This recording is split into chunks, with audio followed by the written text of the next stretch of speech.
Hi, I'm Professor Joe Hines, and I'm a 30-year veteran of industry, a consultant, and in 2013, I started my business called A Cubed Marketing Services here in Orange County. I also am an educator. I teach for Fullerton College, Whittier College, and Cal State Fullerton. Over the years, I've had an opportunity to work with a numerous number of clients, providing assistance in social media marketing, creating websites, doing search engine optimization work, and providing marketing strategy. We also do videography and graphic design work. Our work has been responsible for the success of a number of local brands, and you can find us on the web at acubedmarketing.com. Today I wanted to talk to you about your brand. Branding is not a topic that a lot of small business owners are familiar with. People tend to think that when you mention a brand, you're talking about a logo or the name of the company. However, a brand is actually a lot more. The brand is something that consumers have in their mind, which is really the summation, the sum total of all experiences that they have ever had with the brand, the company, the product, the service. It can be impacted by what they read about in the media about the company or the product. It will be definitely impacted by the role that the company's employees have in creating or breaking the opinion that people have obtained over time. It really touches every nuance of customer experience. So how is it that we go about creating a brand? Well, there are really a number of different steps to it. A brand is going to stand on the firm foundation of your company's vision statement.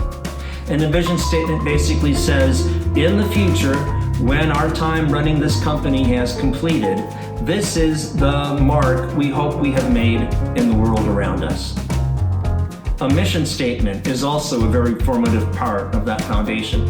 And the mission statement basically says, what do the employees in the company have to do without fail on a day in, day out basis in order to arrive ultimately in the future at that vision statement? So that's the foundation. Those two things can't change if the brand strategy is going to be effective in the long term. If you change the direction of the company, then everything else has to be rethought, reconsidered. There are a number of important pillars to a brand. And the first one would be the customer promise. The customer promise is essentially, what does the company do to create value in the lives of their customers? Think about an Apple computer. Recently I bought a Mac ProBook. Love my computer. The thing about that computer is it's very lightweight. It has a big, beautiful, high-resolution screen. It's got 13 hours of battery life in it. I can literally work from the road all day long. And yet that isn't really why I bought that computer. What Apple says about their computer in their best branding spots is that their laptop computer provides opportunity for people to live outside the boundaries of their job. When you can be more efficient throughout the day, all of a sudden you get your life back in the evening. And it's the promise of being able to have a more complete life. That's the reason why people are willing to spend more money for a laptop from Apple than they might from another company. So that's a customer promise. Especially in the area of business, in small business, I want to say, your values are another highly visible thing that the prospects around you are constantly evaluating when they think, is this a guy, is this a company, is this a product and a business that I want to affiliate with over time?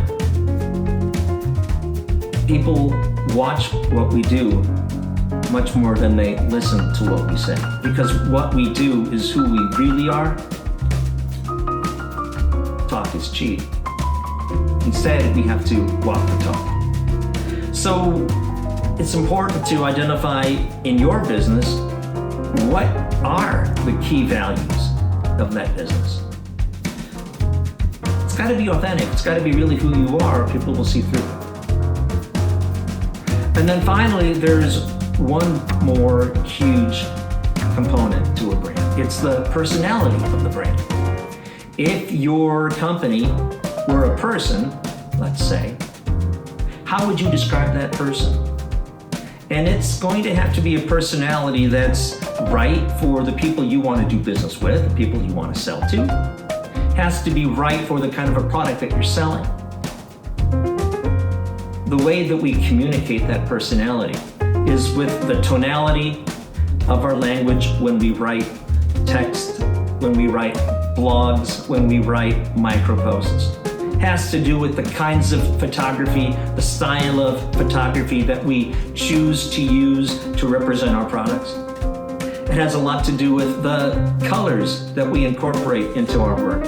Color is a very culturally bound thing.